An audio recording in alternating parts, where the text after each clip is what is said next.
Hello and welcome to your statistical analysis course.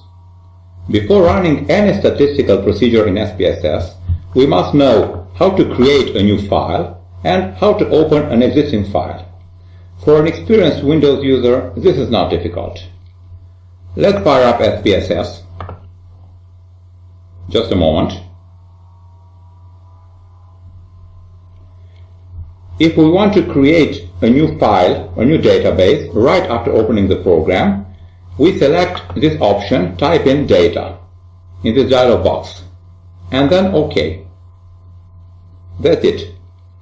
If we have to create a new file when the program is already open, we go to File, New, Data. That's it. A new file was created. Opening an existing database is also very easy. Let's fire up the program again.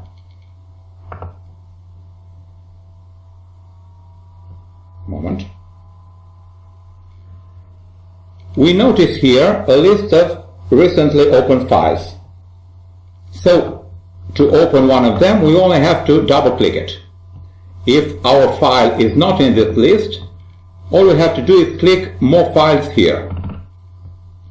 The usual Windows Explorer dialog box appears, and here we can look up for the file. When the program is already open, we can open a new file with the option File, Open, Data. Again, we can look up for the file here in the dialog box.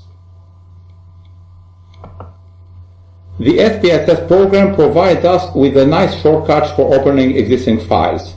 In the File menu, we have these options here, Recently Used Data and Recently Used Files. Under the option Recently Used Data, we have the databases recently opened, and under the option Recently Used Files, we have the other files we worked recently, in output files, syntax files, etc. So here, for example, if I want to open this file, ensure SAV, I just click here and this file is open. Okay, goodbye for now. See you in the next lesson.